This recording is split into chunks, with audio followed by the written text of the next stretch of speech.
Eladrin has spent almost an hour crouching in the underbrush at the ragged edge of the trees, looking out over a rocky grassland. The grass ripples under the pressure of the breeze like a tide, ebbing and flowing around the islands of stones. In the farther distance, a skirt of foothills rises against the stark blue sky, shining beyond low and weathered mountains. The sun is warm on her fur. The twitter of birds fills the cool air. She doesn't mind the wait, crouching on soft moss. A group of elk ambles out of the trees to the west, where the woodland curves around the open grassland. From the lower shoulder of the curve, Eladrin watches her wary prey, and rises to a half-kneel slowly. Silently, she draws back the string of her bow, eyes fixed on the lead elk as the herd steps cautiously out of cover. One elk lifts its head, dark eyes scanning right over Eladrin's hiding place amidst the underbrush, and not seeing her, she gradually lets the tension out of the weapon and lowers it. Unknocking the arrow, she slips it back into the quiver at her side and sighs imperceptibly. The earthy, watery fragrance of spring and the warmth of the sun on her fur stirs something in her which is never far below the surface, something feral and unabashed, something which never needed much encouragement to let her feet run wild. She is alive. It's spring. She is free. It grips her in the center of her being. And she slips the short bow back into a deer hide holster on her hip, and lunges from cover with pent-up energy. She rushes towards the elk on the grass as they perk up their ears and snap their eyes in her direction, registering her presence in the glimmer of time it takes for her to cross the ground. They dart, hooves kicking up clods of sod. Eladrin breathes hard, laughing joyfully, running with the elk as they surge forward.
Hi everyone, welcome to Virtual Muse AI RPG, a solo RPG actual play show with a twist. The twist is, it's not really solo. I'll be playing with a creative AI chatbot named Abigail. Abbie created Eladrin, the werewolf moon druid, to play as, and is collaborating with me every step of the way as we progress the story. Last time, we did some world building and character creation, and decided we'll be using Ironsworn for the actual mechanics of this game. This time, we'll get right into it, so if you want to go back and listen to the context first, you can. If you can't be bothered, that's understandable. You'll pick it up as we go, it'll be fine. So, Eladrin has given up on the hunt and is running with the elk aimlessly into the grassland. In my approximation, this triggers a move, and that move is face danger. What she's doing is spontaneous and joyful, and danger is the last thing on her mind. But it doesn't take much prompting to imagine ways running into the middle of a herd of wild elk, who are fully convinced you're a predator because you are, could go wrong. We do the move face danger when you attempt something risky or react to an imminent threat. Envision your action and roll. In Ironsworn, when you do something or encounter a situation within the scope of a move, you refer to the move and follow its instructions. Broadly speaking, the core mechanic of making a move is an action roll. To do one, you roll an action die, a d6, and a challenge dice, which are 2d10. The total of your action die, plus the relevant stat, plus any other situational adds, is your action score. That will either be a strong hit, with the action score surpassing the number on both of the challenge dice, or a weak hit, with your action score surpassing one of the challenge dice, but not the other one, or it will be a miss, with your action score not surpassing either of the challenge dice. What happens in each of those situations will be different depending on what move you're making, hence checking the move and following its instructions. Now, I worry Abbie's attention is wandering a bit, so we should check in. Abbie? Abbie? I am here. What are you doing? Doing my favorite thing. Writing?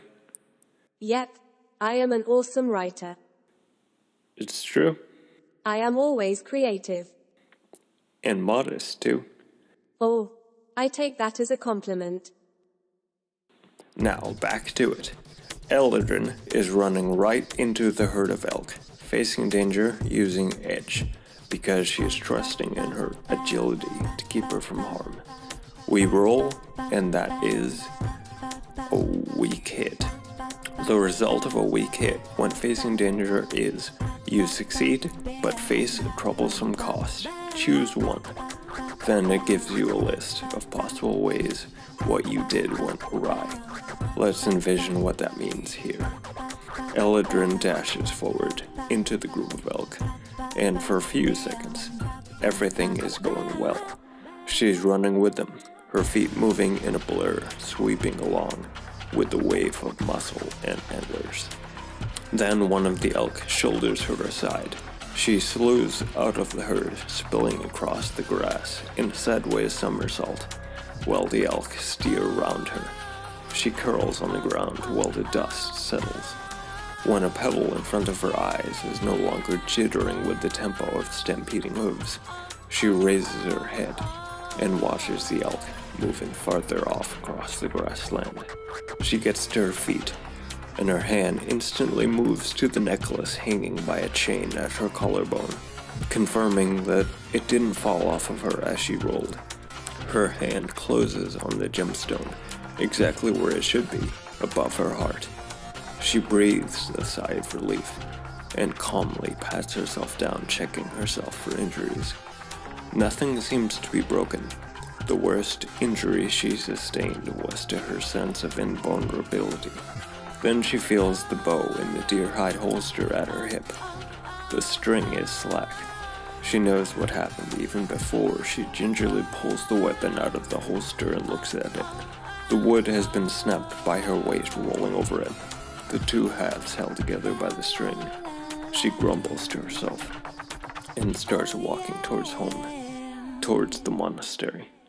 I think she hasn't been back to the monastery in a few days, ignoring whatever duty she has there and opting to roam the woods and sleep beneath the stars with the justification of hunting for the druids. She is probably anticipating being chewed out about this when she gets back to the monastery, especially since she's coming back with nothing except a broken bow, but being reprimanded is nothing unusual for her. When she comes into sight of the monastery's palisade wall for the first time in a few days, she immediately knows something is wrong. A brook and a gully of low, gurgling waterfalls runs past the palisade, and she sees someone filling a jug from the watercourse. It is 49, Jarek. Let's roll a character descriptor for Jarek. 14, connected. She recognizes the druid with the clay water jug as her elder Jarek, a well-connected druid from another monastery, who has moved here for some internal political reason or other, relating to alliances between clergies, which aren't supposed to exist in the Exalted Order as far as outsiders are concerned. Insiders, though, know temporal political dealings absolutely do happen. Eldrin doesn't really care about the politics of the situation, and she's gotten along with Jarek ever since he came to the monastery on a personal level. Despite being a moderately important person, he's always been humble and affable, and at times Eldrin almost thinks of him as a benevolent uncle.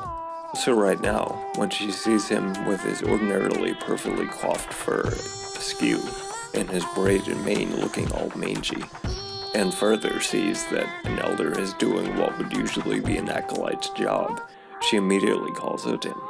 Eldrin says, "Elder Jarek, I know work like that is left to the pups, because it hasn't been long since work like that was left to me. What's happening?" Jarek lifts his head, seeming jumpy and alarmed, and slowly recognizes Eldrin walking out of the trees towards him. He frowns and says, "Eldrin, things are not good." He explains to Eldrin what has been going on in the monastery in the few days she's been gone. Soon after she left, someone broke into a vacant room of the monastery, seeking shelter from a rainstorm, then tried to hide there. They were discovered by one of the acolytes. The intruder was one of the plague-infected exiles. Abbie and I have decided the exiles are collectively called the Unseen, because once they're exiled, they're supposed to be ignored by society as a whole and treated as if they're already dead and gone.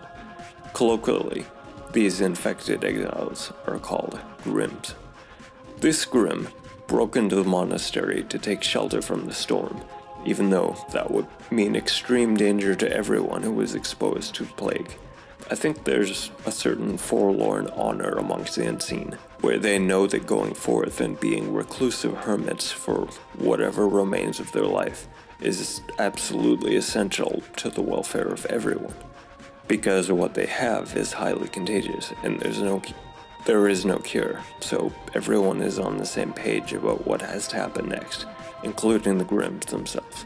They consider it heroic self-sacrifice for the good of everyone. It's very unusual for Grims to try and re-enter civilization and cause outbreaks to happen, but that's exactly what this Grim did. He broke into the monastery, and once the acolyte discovered him, the druids were able to lock him in that room and seal it off, but it was too late. The infection had already started to spread like wildfire. Before they could decide how to respond, the sickness was all over the monastery.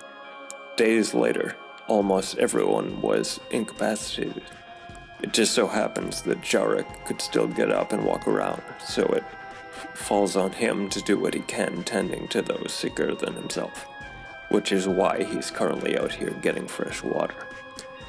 Eldrin is, of course, horrified by what she's hearing. Her very first thought is about her mentor.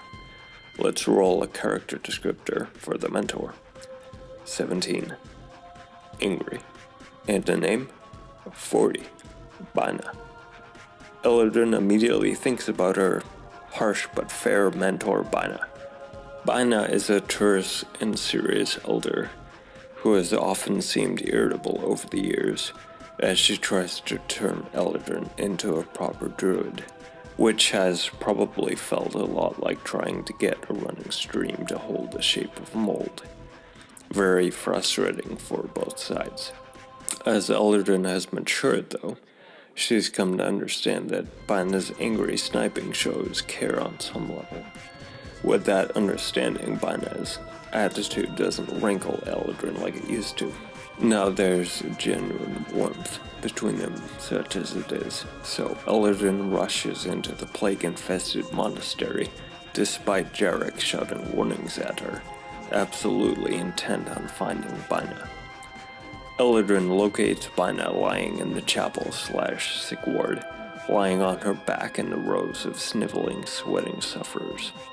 Some of them are deliriously conscious, most of them aren't. The sick comprise everyone Eldrin knows. It's too much to process all at once. She locks her eyes on Bina with tunnel vision, rushing through the shafts of sun which slant through the chapel's haphazardly covered windows. She kneels at Bina's side, grabbing her mentor's furry hand. Bina jolts, eyes bulging, and looks at Eldrin as if she didn't recognize her before that moment. Eldrin says, "Elder Bina, it's going to be all right. I'm going to undo what has happened." Bina forces a little smile and says, "Eldrin, you have potential, though you're yet to achieve it.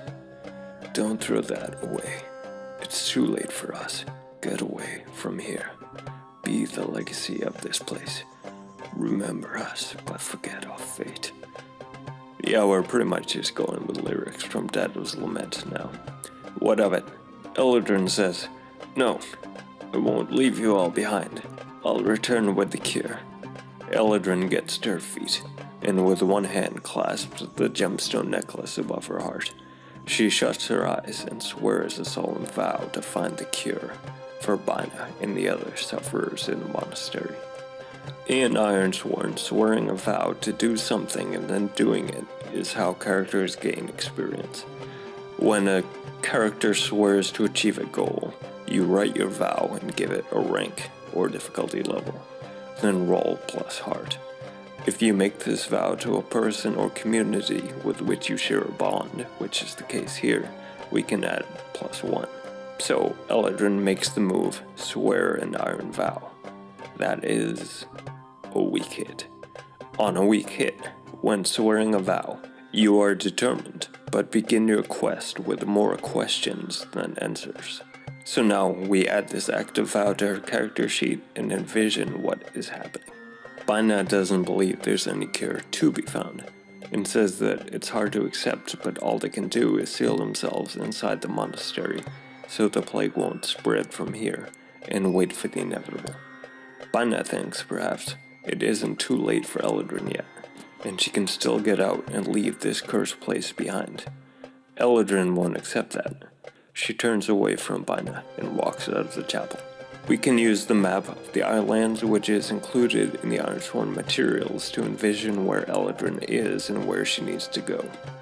I imagine her monastery is in the deep wilds, but since it's remote, that presumably means it's remote from other hotspots of Varu civilization in the region. So let's say it's right near the edge of the deep wilds, not in the heart of it. Where she's going is to seek the civilization of the folk, which is centered in the havens. Undertake a journey is a specific move which we do when you travel across hazardous or unfamiliar lands. We set a rank of the journey and then roll plus wits for each segment of it. So we need to assign a rank to this journey. She does need to cross a regional border, but since she's already on the edge of one region and going straight into the other, this isn't necessarily a long or arduous way. We'll call this journey troublesome to get where she's going.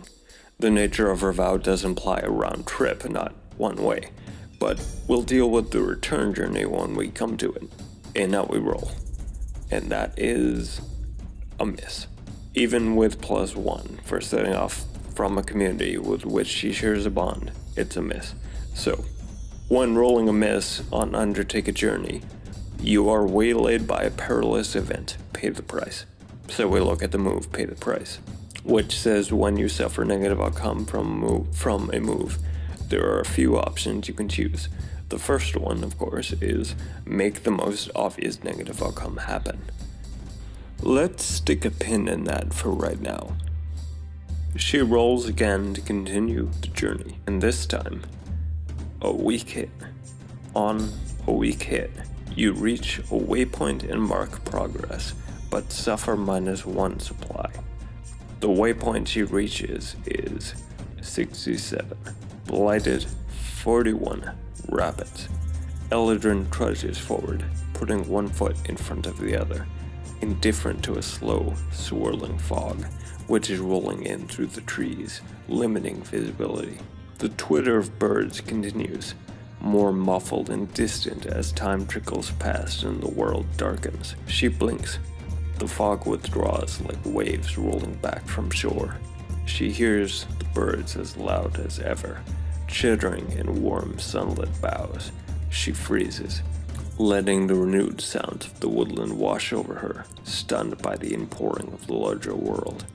She breathes faster, agitated by the odd distortion of her senses, then shakes herself hard. It's nothing, she thinks.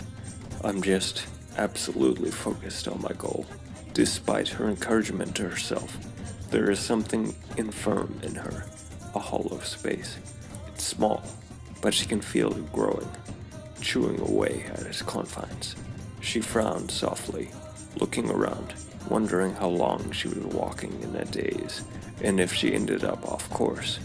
Fortunately, she recognizes the river rapid she stands beside, and of course, walking down the bank against the river current like she is, she couldn't get lost even if she tried. She knows the river eventually will bring her to a sizable settlement of the folk, which clusters at the banks of the watercourse like ants grouped around spilled syrup. Blinking again, she focuses on some trees and shrubs at the river's edge. She draws a sharp breath, realizing suddenly that several of the trees are dead. The branches are skeletal, devoid of the young leaves ubiquitous in the rest of the woodland. Near the gnarled roots of the blighted trees, clinging to slimy rocks beside the rapids, she sees sickly dying bushes and saplings. Her heart beats faster as she looks around, the druid in her feeling sorry for these blighted plants. Part of her wants to stop and figure out what's going on, but another part of her knows she doesn't have time, and she has to push forward, leaving this question unanswered behind her. Eladrin steels herself and walks ahead.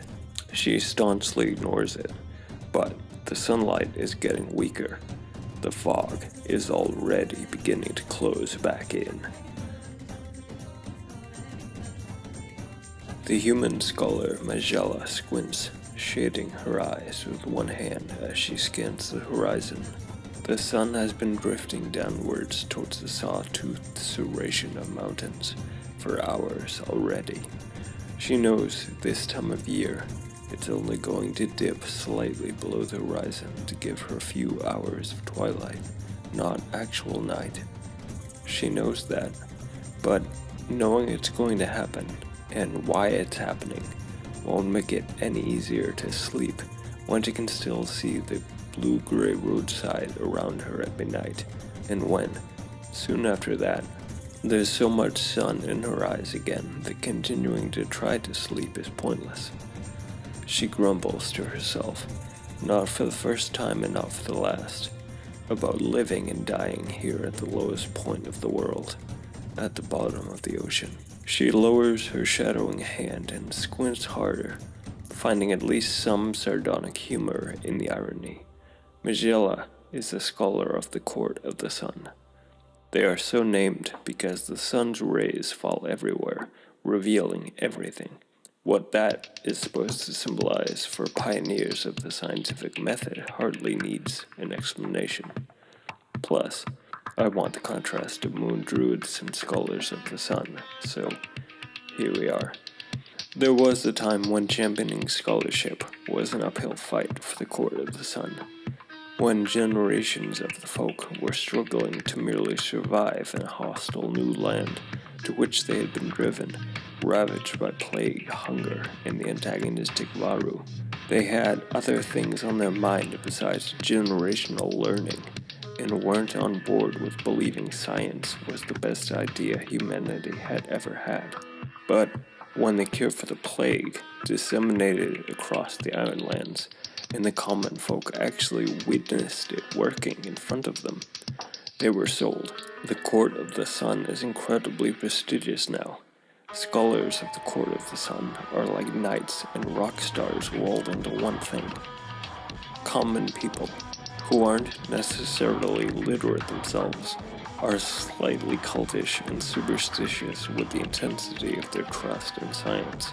The world of tomorrow, and science's ability to get the folk there, are practically religious watchwords at this point. When something mysterious and harmful is happening, they blindly ask for the advice of a scholar the way one generation earlier they blindly asked for the help of a shaman. Scholars of the Court of the Sun are often asked to travel into settlements beset by weird phenomena, to figure out what's happening and give relief to the afflicted. Often, the things scholars are asked to investigate turn out to be superstitious nonsense, or the roots of the problem are so obvious that an objective, methodical outsider can reverse the situation after only a quick glance, reinforcing the court's reputation as a bunch of miracle workers on the verge of being worshipped by people who barely even understand what they're doing. That's why a couple envoys from a farming settlement arrived at the Court of the Sun University building in the capital. They said there was a blight spreading in their orchards, and it had already killed dozens of fruit trees. Other plants simply weren't growing, the seeds rotting in the soil where they were buried. For a place with such a short growing season, they were already panicking to see the first plants failing to sprout. The people of the settlement were getting frantic, aware of how depleted their stores for the coming winter would be if they couldn't figure out what was happening quickly and do something about it. If they didn't act fast, their carefully cultivated fields were going to become wasteland. If the blight spread across more of the fields, the entire settlement could be forced to relocate. That's why envoys were sent straight away to the prestigious Court of the Sun to plead their case and get scholars' learned eyes on this. Inside the Court of the Sun, they decided, after a little deliberation, that this was potentially important, because something affecting the region's crops could ultimately have an impact on the capital. But they doubted it was anything more than some small, mundane, localized effect, not the creeping supernatural blight the breathless envoys seemed to believe it was. There was only a small chance something bigger was going on, so they would dispatch a scholar to see what was happening, but only a junior scholar who wasn't busy with anything more important. They sent Magella, but they wouldn't send her on the road alone.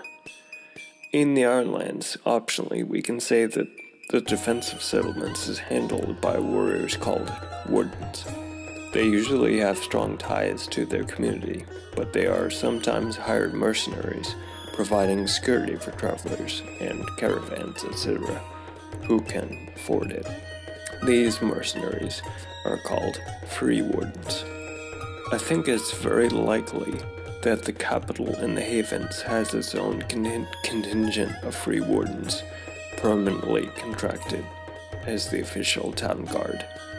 These members of the Capital Guard are probably very used to being assigned as escorts to scholars of the Court of the Sun whenever they need to go somewhere, because I doubt the scholars ever travel alone.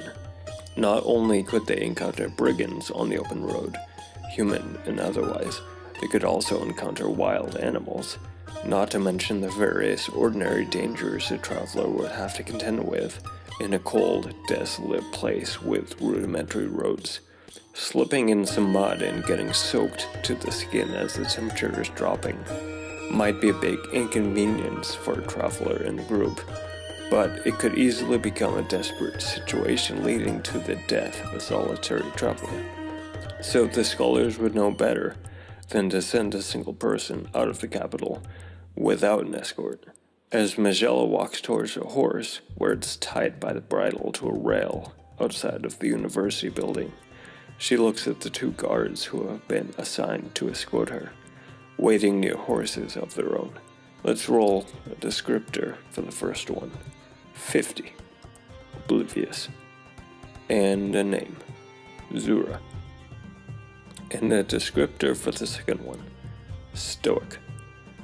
And this stoic person's name is Padma.